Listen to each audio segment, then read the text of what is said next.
بسم اللہ الرحمن الرحیم۔ السلام علیکم بچوں، امید ہے آپ سب خیریت سے ہوں گے۔ جماعت سیمم، مضمون اردو۔ پیارے بچوں، آج تاریخ ہے 7 مئی 2021، دن جمعہ۔ لیکچر نمبر 7، سبق نمبر 3، نعت نظم۔ سب سے پہلے میں آپ کو نعت کا مطلب بتاؤں گی۔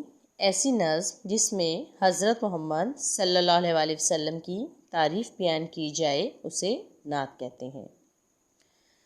اب میں آپ کو اس نظم کے شاعر کا تعارف کرواؤں گی۔ شاعر کا تعارف: اس نظم کے شاعر کا نام صوفی تبسم ہے۔ آپ کا اصل نام غلام مصطفیٰ تھا۔ آپ 14 اگست 1899 کو پیدا ہوئے۔ آپ کے والدین کشمیر کے رہنے والے تھے۔ بچوں کی نظموں کی وجہ سے مشہور ہیں۔ آپ نے 7 فروری 1976 کو وفات پائی۔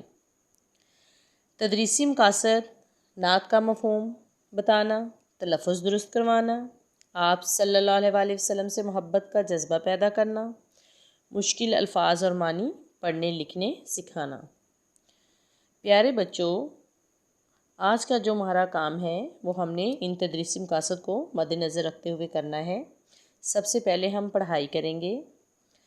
وہ حق کی باتیں بتانے والے، وہ سیدھا راستہ دکھانے والے۔ حق کا معنی ہے سچائی، راستہ کا معنی راہ۔ وہ رہبر رہنما ہمارے، نبی صلی اللہ علیہ وسلم ہمارے، نبی صلی اللہ علیہ وسلم ہمارے۔ سب سے پہلے میں آپ کو نعت کا مفہوم سمجھاؤں گی۔ نبی پاک صلی اللہ علیہ وسلم سچ اور حق کی باتیں بتانے والے تھے۔ وہ اچھی اچھی باتیں بتاتے تھے، وہ سب کو سیدھا راستہ دکھاتے تھے۔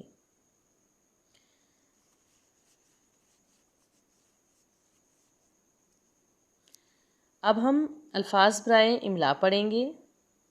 پہلا لفظ حق، باتیں، سیدھا، راستہ، رہنما۔ آپ نے املا کے الفاظ خوش خط لکھنے اور یاد کرنے ہیں۔ اب ہم الفاظ کے معنی پڑھیں گے۔ الفاظ معنی: حق، حق کا معنی سچائی۔ رہبر، رہبر کا معنی رہنما۔ رہنما، راستہ دکھانے والا، مدد کرنے والا۔ راستہ، راہ۔ نبی، رسول۔ آپ نے الفاظ کے معنی آگے دی گئی لائنز پر خوش خط لکھنے ہیں اور یاد کرنے ہیں۔ اب ہم بند نمبر 1 کی تشریح پڑھیں گے۔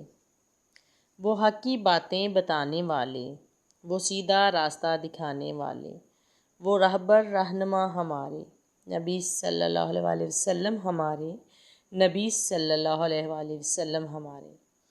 تشریح: شاعر کہتا ہے کہ نبی پاک صلی اللہ علیہ وسلم سچ و حق کی باتیں بتانے والے تھے۔ وہ اچھی اچھی باتیں بتاتے تھے، وہ سب کو سیدھا راستہ دکھاتے تھے۔ پیارے بچوں، آپ نے نظم نعت کی پڑھائی، املا، الفاظ معنی اور بند نمبر 1 کی تشریح خوش خط لکھنی اور یاد کرنی ہے۔ اللہ حافظ بچوں۔